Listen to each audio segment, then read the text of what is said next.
សួស្តីបងប្អូនអ្នកគ្នាសូមស្វាគមន៍មកកាន់វីដេអូមួយទៀតដែលយើងនិយាយអំពីមេរៀនរបៀបបដូរ TikTok account ពី TikTok ធម្មតាទៅកាន់ TikTok Business និងការរៀបចំ TikTok របស់យើងឲ្យត្រូវស្តង់ដារសម្រាប់ការ RC មួយរបស់បងប្អូនអញ្ចឹងថ្ងៃនេះដែរខ្ញុំនឹងប្រាប់បងប្អូនពីរបៀបនៃការធ្វើដើម្បីអាចបដូរពី TikTok account ធម្មតាទៅកាន់ TikTok Business គឺបងប្អូនចុចកន្លែង track 3ខាងលើរួចបងប្អូនចុចកន្លែង setting and privacy នៅខាងក្រោមគេបំផុតនេះបន្តមកទៀតគឺបងប្អូនចុចនៅខាងលើគេមានពាក្យថា account បាទបន្តមកទៀតគឺបងប្អូនឃើញពាក្យមួយឃើញមានពាក្យថា switch to business account បងប្អូនចុចលើ switch to business account នេះមកបាទអញ្ចឹងវាហាយើងwelcome to business account អញ្ចឹងយើងអត់ធ្វើទេគឺយើងគ្រាន់តែចុច next បាទ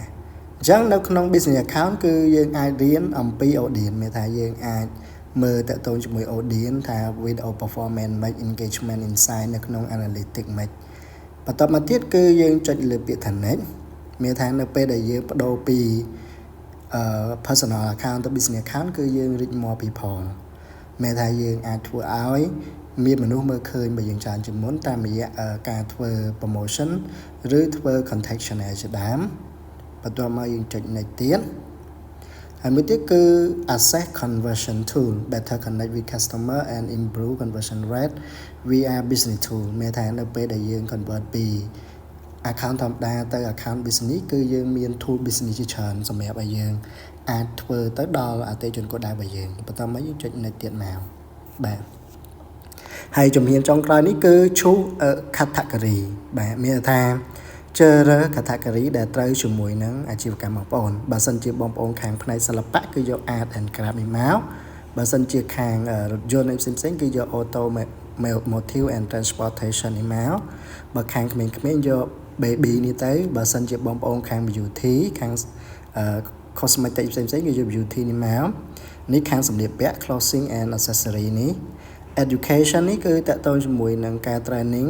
ការអប់រំអានេះខាង electronic ខាង finance investing food beverage gaming health wellness ចឹងអានេះគឺបងប្អូនមើលទៅលើ category ណាមួយដែលត្រូវជាមួយនឹងអាជីវកម្មរបស់បងប្អូនចឹងបងប្អូនរើសអ្វីដែលត្រូវមានបងប្អូនទៅសម្រាប់ខ្ញុំគឺខាងផ្នែក education and training ចឹងខ្ញុំចុចយក education and training នេះមកចឹងអានេះអាស្រ័យទៅលើបងប្អូនលក់អីគឺរើសខាងផ្នែកហ្នឹងមិនណាបានត្រូវជាមួយអាជីវកម្មរបស់យើងបន្ទាប់មកយើងចុច next បន្តទៀតបាទអញ្ចឹងកន្លែងនេះគឺវាឲ្យយើង add your email តើតើជាមួយនឹង add email នេះគឺ add email ចូលទៅកាន់ profile របស់យើងជាទូទៅនៅស្រុកគេ email គឺគេប្រើសម្រាប់តាក់ទងទូទៅតែស្រុកខ្មែរយើងអត់សូវតាក់ទងតាម email ទេអញ្ចឹងកន្លែងនេះបងប្អូនចុចលើពាក្យថា skip មកបន្ទាប់មកគឺ add bio នេះគឺយើងកន្លែងនេះយើងចុច skip សិនមកចាំយើងទៅរៀបចំក្រោយបាទអញ្ចឹងយើងចុច skip ទៀតមកបាទកន្លែងនេះគឺវាឲ្យយើង create video now អញ្ចឹងវាយើងមិនតាន់ទេយើងចុច maybe later នៅខាងក្រោមនេះមកអញ្ចឹងកន្លែងនេះគឺ you are all set បាទមានថាយើងបានដាក់ទៅជា business account ហើយអញ្ចឹងយើងចុចខ្វែងមកយើងថយមកអស់បាទអញ្ចឹងនៅពេលដែលយើងបានក្លាយទៅជា business account គឺយើងចុចកន្លែង track 3នេះគឺមាន tool មួយទៀតគេថា business suite ហ្នឹងអញ្ចឹង tool នេះគឺ tool សម្រាប់គ្រប់គ្រងទៅលើ business ភាគច្រើនហើយបើ account យើងធម្មតាគឺអត់មាន business suite ហ្នឹងទេអញ្ចឹងទៅដល់ជំហានបន្ទាប់គឺយើងរៀបចំ TikTok របស់យើងឲ្យត្រូវស្តង់ដារបាទអញ្ចឹងកន្លែងនេះយើងចុចទៅលើ edit profile កន្លែងនេះបើសិនជាបងប្អូនចង់ដូរឈ្មោះចង់ដូរ username គឺបងប្អូនដូរនៅម្យ៉ាងបាទដូរកន្លែងហ្នឹងណាបាទដែលឈ្មោះយើងអាចដូរ7ថ្ងៃម្ដង username 30ថ្ងៃបានយើងអាចដូរម្ដងបានហើយបន្ទាប់មកកន្លែងនេះគឺសំខាន់គឺកន្លែង bio នេះ bio មានថាយើងរៀបរាប់អំពីអាជីវកម្មរបស់យើងថាយើងធ្វើទៅអីគោលបំណងយើងធ្វើអីបើសិនជាបងប្អូនលក់លេលក់អីគឺបងប្អូនសរសេរនឹងមកបងប្អូនតាក់ទងមួយឡានដាក់ឡានទៅបងប្អូនតាក់ទងជាមួយគ្រឿង cosmetic ដាក់ cosmetic បងប្អូនទៅបាទអញ្ចឹងអានេះគឺខ្ញុំបង្កើត animal សម្រាប់ចែករំលែកបាទបើតែខ្ញុំសេចឹងទៅព្រោះអានេះ TikTok នេះគឺ TikTok personal របស់ខ្ញុំអញ្ចឹងអានេះគឺខ្ញុំដាក់ bio គោលដៅគឺចង់ចែករំលែកទៅលើចំណេះដឹងនិងបទពិសោធន៍ដែលខ្ញុំមានបាទអ ចឹងខ្ញុំចុចលើពាក្យថា save ហើយកន្លែងនេះគឺបងប្អូនអាចសរសេរបានត្រឹមតែ80តួអក្សរទេបាទហើយខ្ញុំសេបាន42ខ្ញុំសេប៉ុណ្្នឹងទេជាឧទាហរណ៍បងប្អូនចង់ដាក់អីគឺដាក់ឲ្យត្រូវជាមួយនឹងរបស់បងប្អូនកំពុងធ្វើមកបន្ទាប់មកបងប្អូនចុចលើពាក្យថា save អូខេបន្តមកទៀតគឺ website បាទ website នេះបើសិនជាបងប្អូនមាន website បងប្អូនដាក់ website ទៅតែកន្លែងនេះបើសិនជាបងប្អូនចង់ដាក់ link Telegram ផ្ទាល់ខ្លួនសំណុកឲ្យគេតាក់ទងមកយើងណាគឺបងប្អូនត្រូវ add កន្លែងនេះមកនេះ add website នេះ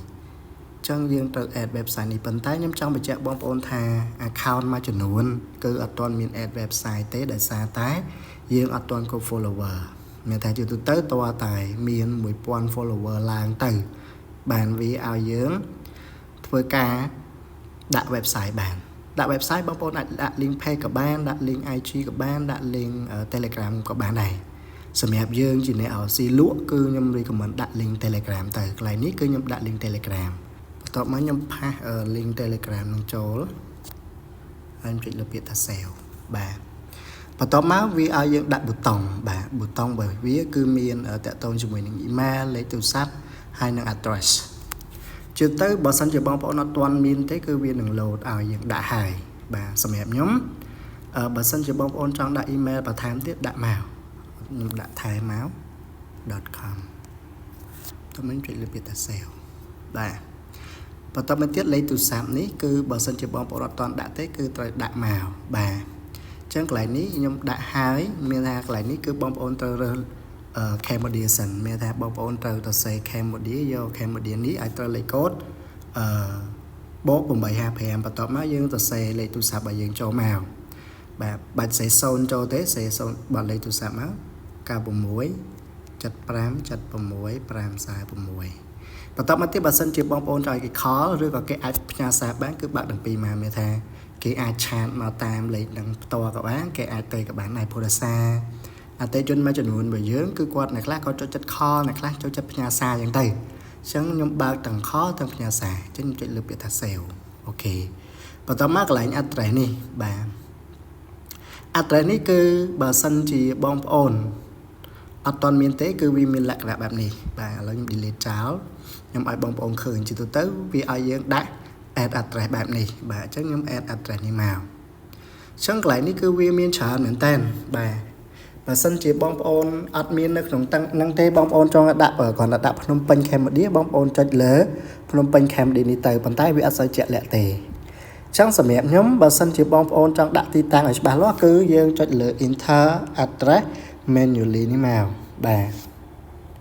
មានថាកំណត់ទីតាំងនៅរបស់ខ្លួនឯងផ្ទាល់អញ្ចឹងកន្លែងនេះខ្ញុំដាក់ទីតាំងរបស់ខ្ញុំមកខ្ញុំដាក់នៅលើផ្លូវលេខ5បាទផ្ទះលេខ7ពោធិ៍សែនជ័យបាទហើយខ្ញុំសេផ្ទាល់បន្ទាប់មក address ទី2ខ្ញុំអត់ដាក់ទេបើសិនជាបងប្អូនមាន address ច្រើនដាក់ច្រើនទៅតែនេះខ្ញុំដាក់តែមួយទេបន្ទាប់មក city យើងសរសេរចូលមកគឺភ្នំពេញបាទភ្នំពេញបើបងប្អូននៅភ្នំពេញដាក់ភ្នំពេញទៅនៅខេត្តដាក់ខេត្តទៅអានេះគឺ state of province នេះគឺយើងដាក់មកតាំងទៀតមកគឺយើងដាក់ភ្នំពេញមួយទៀតមកបាទតែស្អីយើងនៅភ្នំពេញបន្ទាប់មក country នេះគឺយើងត្រូវ search រកប្រទេសរបស់យើងគឺសរសេរ Cambodia មកបាទ Cambodia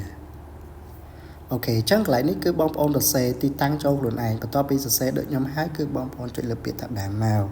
បាទអញ្ចឹងគឺបងប្អូននឹងឃើញនៅលើហ្នឹងហើយដាក់ឲ្យជាប់បែបហ្នឹងមកបាទអញ្ចឹងយើងដាក់ទាំង email យើងដាក់ទាំងលេខទូរស័ព្ទយើងដាក់ទាំងទីតាំងបាទបន្ទាប់មកទៀតគឺបន្ទាប់ពី action button ហើយយើងចុចមើលកន្លែង display បាទជឿទៅខាងក្រោមនេះគឺ preview បើសិនជាបងប្អូនដាក់បែបហ្នឹងគឺមានទាំងឃើញទាំង email ទាំងលេខទូរស័ព្ទទាំង address អញ្ចឹងបងប្អូនចង់បែបហ្នឹងគឺត្រូវបើកទាំង3នេះបើសិនជាបងប្អូនបិទណាមួយគឺវាឃើញតែ2ឃើញអត់ខាងក្រោមនេះគឺ preview ឲ្យយើងបាទចា៎នេះខ្ញុំចង់បើកទាំង3ខ្ញុំដាក់ប៉ុណ្ណឹងមកអូខេបន្ទាប់ពីយើងដាក់អាហ្នឹងហើយគឺយើងថយមកវិញមកបាទចឹងកន្លែងនេះយើងអត់ទាន់មានធ្វើអីទេបើសិនជាបងប្អូនចង់ connect ជាមួយនឹង IG បងប្អូនមាន IG ចុច add IG ទៅមាន YouTube add YouTube ថែមទៀតទៅចឹងកន្លែងនេះគឺយើងអាចដាក់បានច្រើនកន្លែងនេះបើសិនជាបងប្អូនចង់ដាក់ឬក៏មានបងប្អូនដាក់តាមនឹងមក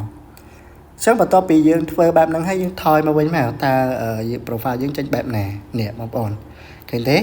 គឺ profile របស់យើងគឺមានចេញតាក់ទងជាមួយនឹង bio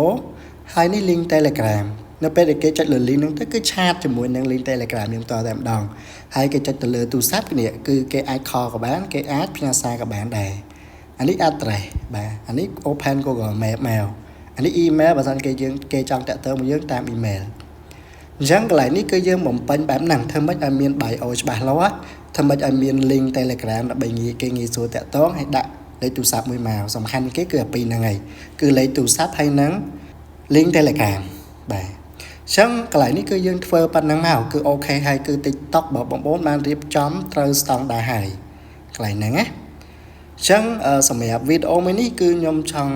ផ្ដល់ឲ្យបងប្អូនចេះរៀបចំប៉ុណ្ណឹងហើយបើសិនជាបងប្អូនឆ្ងល់កន្លែងណាមានបញ្ហាកន្លែងណាអាចធ្វើការឆាតសួរនៅក្នុងក្រុមសួរសំណួរបានសូមអរគុណជួបគ្នានៅវីដេអូមេរៀនបន្តទៀត